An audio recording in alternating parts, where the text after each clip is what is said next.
ಆರ್ಥಿಕ ಇಲಾಖೆಯ ವೆಚ್ಚ ಈ ಒಂದು ದಿನಾಂಕ 28/1/2026ರಂದು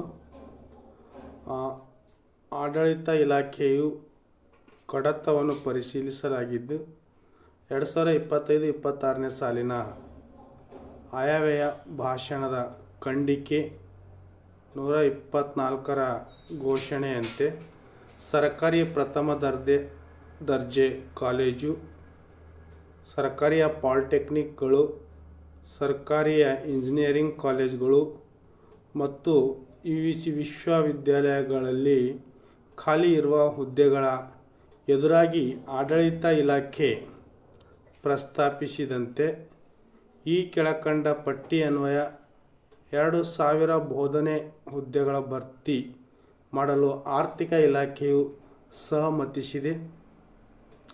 ಇಲ್ಲಿ ನೋಡಿ, ಕಾಲೇಜುಗಳು ಮತ್ತು ಭರ್ತಿ ಮಾಡಲು ಪ್ರಸ್ತಾಪಿಸಲಾಗಿರುವ ಹುದ್ದೆಗಳು: ಸರ್ಕಾರಿ ಪ್ರಥಮ ದರ್ಜೆ ಕಾಲೇಜಿನಲ್ಲಿ 826 ಹುದ್ದೆಗಳು, ಸರ್ಕಾರಿ ಪಾಲಿಟೆಕ್ನಿಕ್ನಲ್ಲಿ 941 ಹುದ್ದೆಗಳು, ಸರ್ಕಾರಿ ಇಂಜಿನಿಯರಿಂಗ್ ಕಾಲೇಜುಗಳಲ್ಲಿ 186 ಹುದ್ದೆಗಳು ಹಾಗೂ UGC ವಿಶ್ವವಿದ್ಯಾಲಯದಲ್ಲಿ 47 ಹುದ್ದೆಗಳು. ಒಟ್ಟು ಹುದ್ದೆಗಳನ್ನು 2000 ಹುದ್ದೆಗಳನ್ನು ಈ ಒಂದು ಆರ್ಥಿಕ ಇಲಾಖೆ ಅನುಮೋದಿಸಿದ್ದು, ಈ ಎರಡನೇದು UGC ವಿಶ್ವವಿದ್ಯಾಲಯಕ್ಕೆ ಸಂಬಂಧಿಸಿದಂತೆ 47 ಹುದ್ದೆಗಳನ್ನು ಭರ್ತಿ ಮಾಡುವ ಮೊದಲು ಹಿಂಬರ ಸಂಖ್ಯೆ FD25 ಈ ಒಂದು 2026 ದಿನಾಂಕ 7/1/2026ರಲ್ಲಿ ಕೋರಿರುವ ಮಾಹಿತಿಯನ್ನು ಸಲ್ಲಿಸುವುದು. ಮುಂದುವರೆದು ಹೊಸ ಹುದ್ದೆಗಳ ಸೃಜಿಸುವ ಹಾಗೂ ಸದರಿ ಹುದ್ದೆಗಳಿಗೆ ಅತಿ ಉಪನ್ಯಾಸಕರಿಂದ ಭರ್ತಿ ಮಾಡುವ ಕುರಿತು ಪ್ರತ್ಯೇಕವಾಗಿ ಪರಿಶೀಲಿಸಲು ಪ್ರಸ್ತಾವನೆಯನ್ನು ಸಲ್ಲಿಸುವಂತೆ ಆಡಳಿತ ಇಲಾಖೆ ತಿಳಿಸಿದೆ.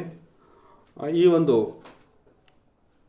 ದಿನಾಂಕ 28/1/2026ರಂದು ಸರ್ಕಾರದ ಅಧೀನ ಕಾರ್ಯದರ್ಶಿಗಳು ಆರ್ಥಿಕ ಇಲಾಖೆ ವೆಚ್ಚ 7 ಮತ್ತು 8ರ ಮಾನ್ಯ ಮುಖ್ಯಮಂತ್ರಿಯವರಿಂದ ಅನುಮೋದಿಸಲಾಗಿದೆ. ಈ ಒಂದು ಸರ್ಕಾರದ ಕಾರ್ಯದರ್ಶಿ ಇಲಾಖೆ ಉನ್ನತ ಶಿಕ್ಷಣ ಈ ಹುದ್ದೆಗಳನ್ನು ಇಲಾಖೆಯನ್ನು ಅನುಮತಿ ಕೊಟ್ಟಿದೆ. ಈ ಒಂದು ಮುಂಬರ್ತಕ್ಕಂಥ ಕೆಲವೇ ದಿನಗಳಲ್ಲಿ ಇದರ ಒಂದು ನೋಟಿಫಿಕೇಷನ್ ಪ್ರಾರಂಭವಾಗುತ್ತದೆ ಸ್ನೇಹಿತರೆ. ಇದು ತಮಗೆ ಮಾಹಿತಿಯನ್ನು ಕೊಡ್ತಕ್ಕಂಥದ್ದು.